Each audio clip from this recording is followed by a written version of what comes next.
Now, let's try to understand how our actions are actually helping her and what she's trying to do. Okay, let's pull back a little bit. Remember that social media's only objective is to keep you in their platform, be it Twitter, YouTube, Facebook, Instagram, whatever that may be, or TikTok. The only thing that they really want from you is your time. So they want your engagement, they want your time. That means they will give you whatever will make you stay in their site and whatever will make you interact with the content on their site. Always remember that. So, how do they know what it is to give you to keep you in their site? So, any like, comment, share, or subscription, any retweet, any response, anything that you do, even if you pause on a certain content, if you're scrolling, that gives them a signal that that piece of content is relevant to you or you like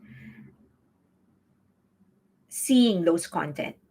It doesn't matter whether it gives you anxiety, it makes you angry, it makes you happy, it scares you. It doesn't matter to them what kind of emotion you feel.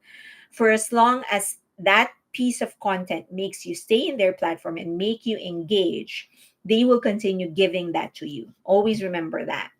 Their goal is to make you stay. They will push content to you that will make you interact or stay good, bad, ugly, infuriating, triggering. It doesn't matter. And each time you interact, sends a message to the platform that you like the content, even if you don't like it. Right? So there are pieces of content that you come across with, you pause, you watch, and you're like, why the hell am I getting this? That for them, even if you don't like it, but because you interacted with it, for the social media platforms, it actually means that you like the content. So they will keep on pushing that to you. So now the question is, but what do they consider to be interaction? Click, like, subscribe, watch, click, like, subscribe, watch, read. And even if you slightly pause on a content, if you're scrolling and you pause, that is interaction.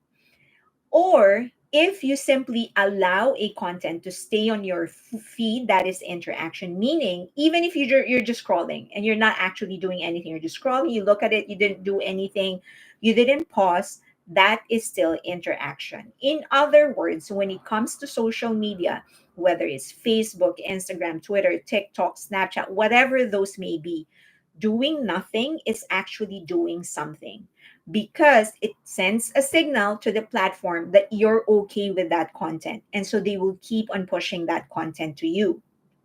Now, there are certain things that you can do. You can dislike if the button still exists, you can mute, or you can block.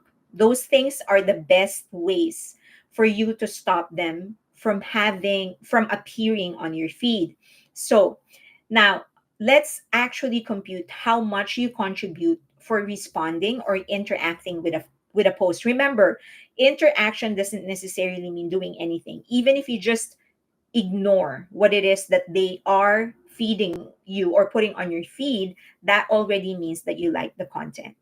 Okay, so there are certain ways, different ways on how we measure the value of a content or the value of your interaction. Cost per impression, cost per click, um, a comment or a share and a reply.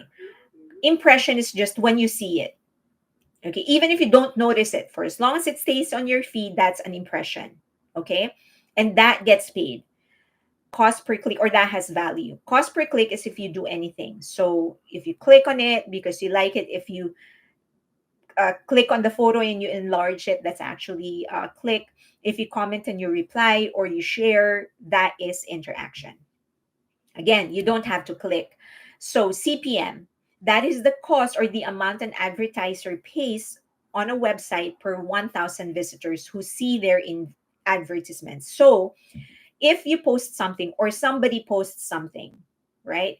In Twitter, for example, you will see how many interaction they have, how many impressions.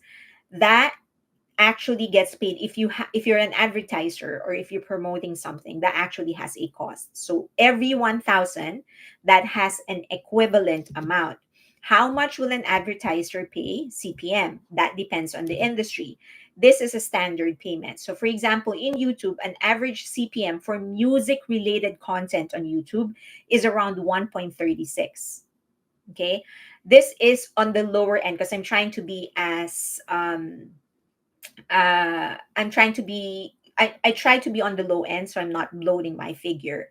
So every 1,000 views, they pay about $1.36. Okay. For gaming, $4.55, education $9.09, 09 cents. And then people and blogs, it's about $6.36 per 1,000. Entertainment is about $1.82. So you're going to tell me, okay, so that's not too bad. That means whenever there's something on your feed, this is you talking. Oh, this is not too bad. Whenever there's something on my feed, because it is music related, it's about 0.00136. Okay. But that actually adds up. Okay, let's get to that. We'll go back to that later. The average CPM on Twitter, that's for YouTube. On Twitter, the average CPM for music related content could be around $8. So you pay $8 per 1,000 impressions. Entertainment, pets and animals, about $10 per impression.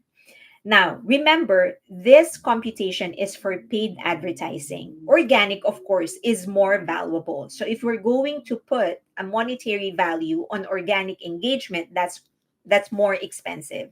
And that is what you give, right? You are organically interacting with posts because they don't pay for you to see their posts. So, how many, for us to have some sort of an idea on how much you or us are contributing to the popularity or the career or the costs of Minhee Jin and other people like her, we need to have a general idea how many posts like this you actually see in a day or in a month. So think about it.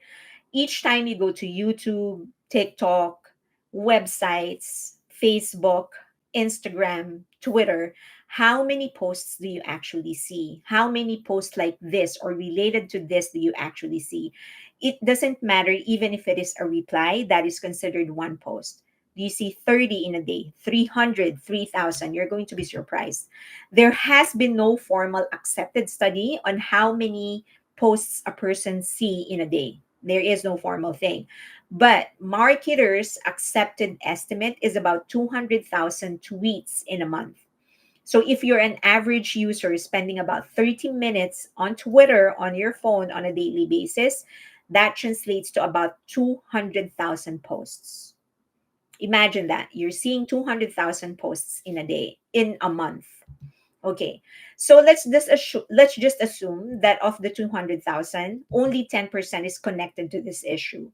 So if the CPM is 0.001, that means you, if you're just doing nothing and you're just scrolling through it and you saw it and you didn't do anything, contributed $20 easy just by doing nothing.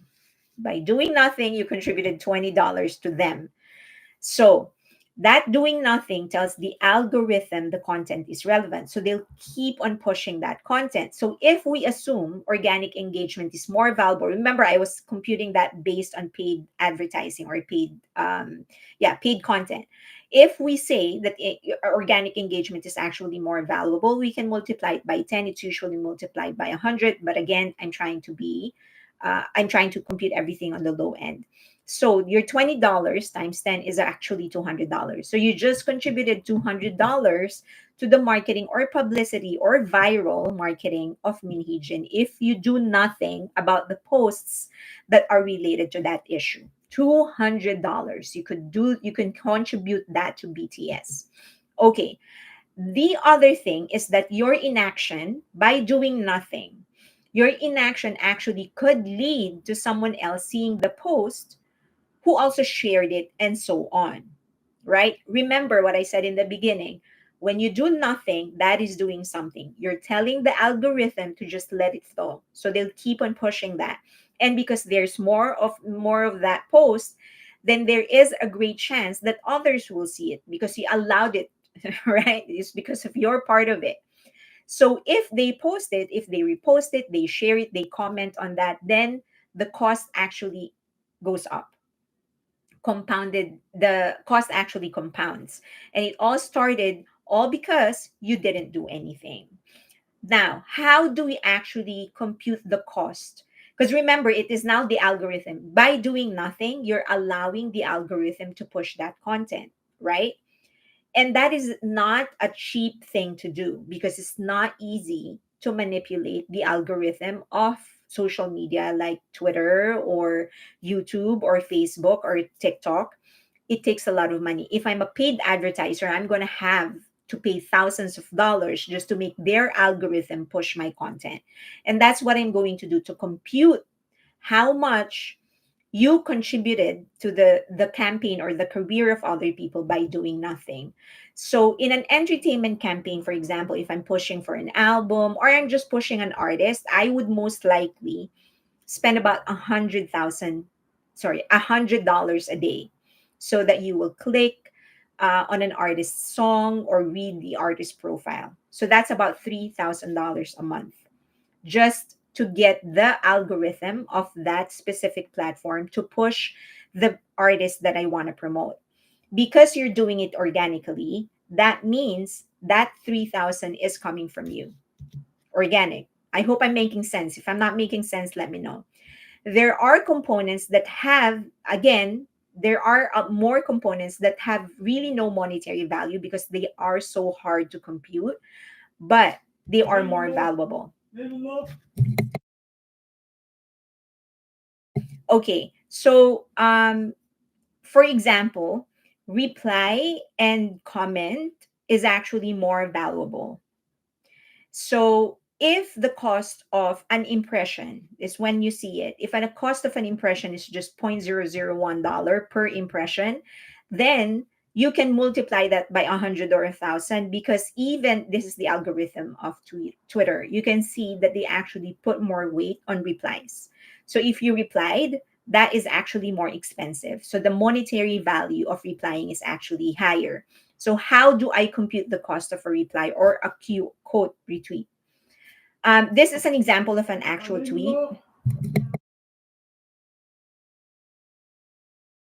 One second. Okay. So my sorry, my dog is actually barking. That's why I'm muting. One second.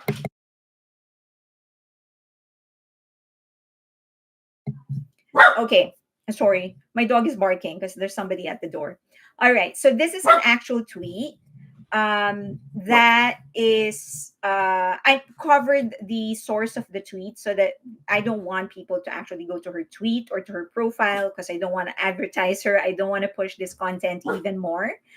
But okay, so this specific tweet has 220,000 impressions. You can see that here. It has 220,000 impressions. It has 2,400 QRTs, and it has 276 replies. So for me to compute how much this tweet costs, the monetary value of this tweet, I will divide the 220,000 impressions by 1,000. So that's about 220. And will multiply it to $1.82. And that's going to cost, it's going to go up to about $440. Okay. So that is just computing the impression. My dog is doing his job. Yeah. Okay. So now, for me to compute the monetary value of a retweet, a reply, or a QRT, I like this is my own formula, and this is by no means the industry standard, but this is just for me to estimate how successful in monetary value, how successful a tweet is.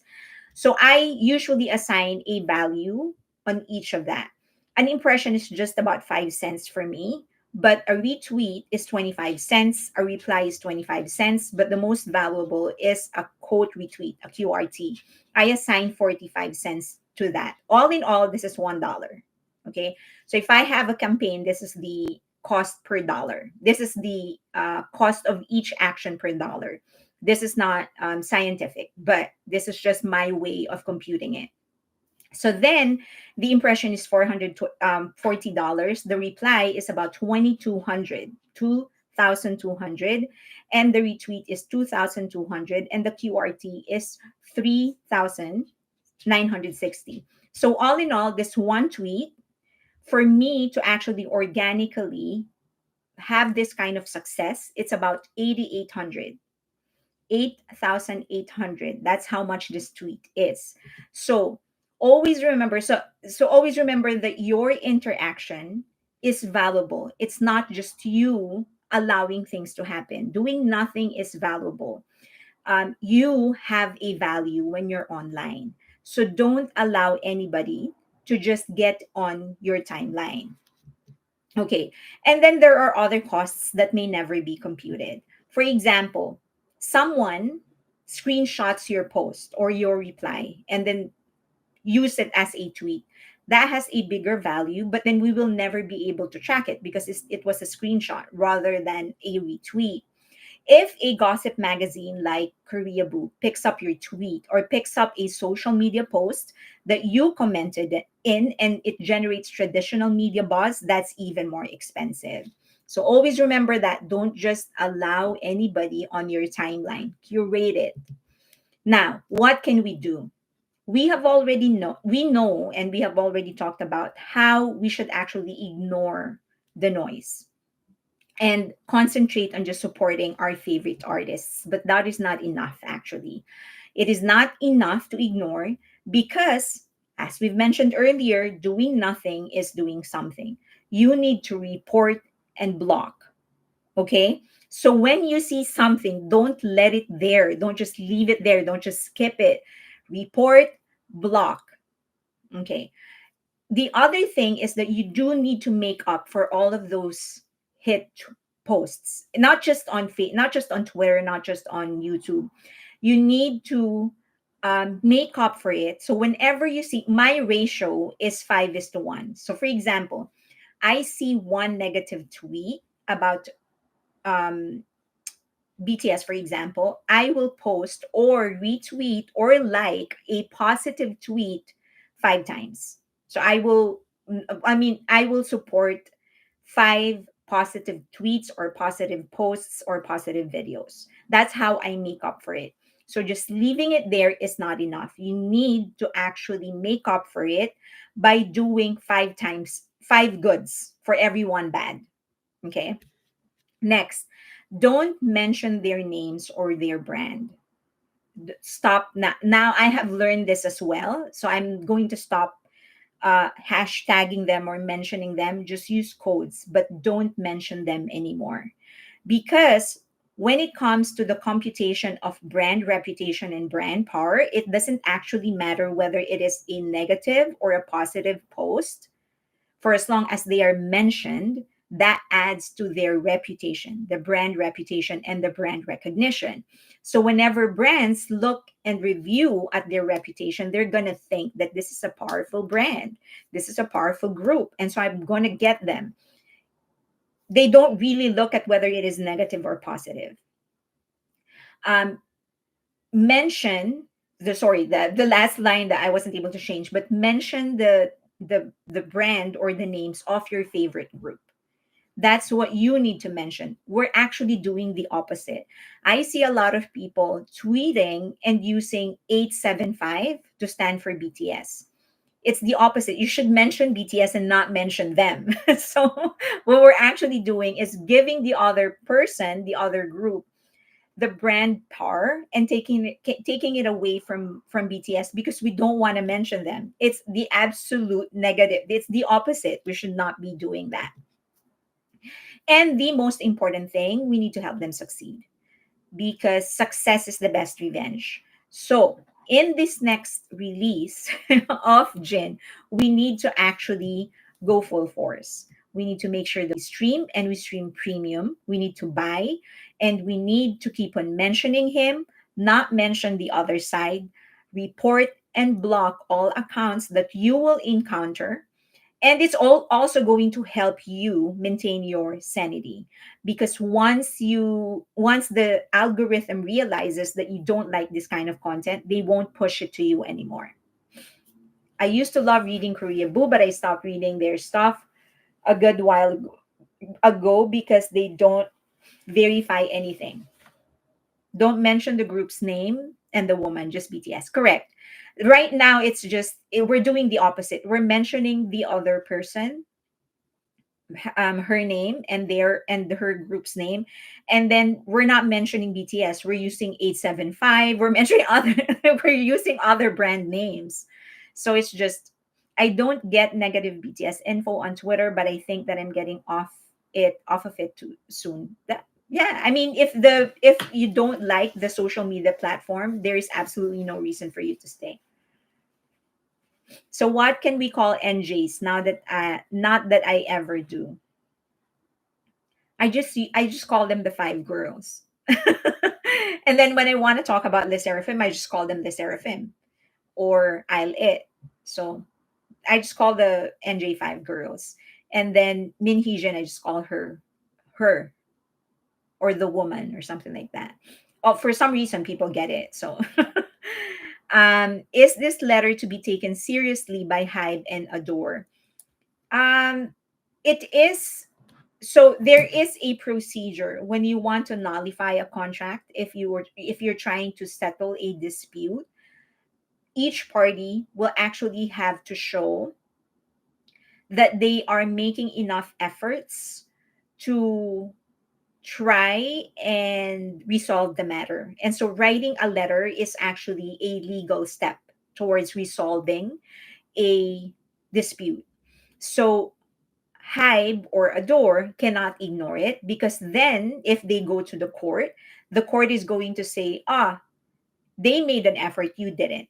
So the answer to the question is that if the letter actually arrives, it is certified and it is signed, then they do need to respond and they need to provide or show that they made reasonable effort to actually try and resolve the dispute with New Jeans. Otherwise, the court is going to say, you didn't make any effort. So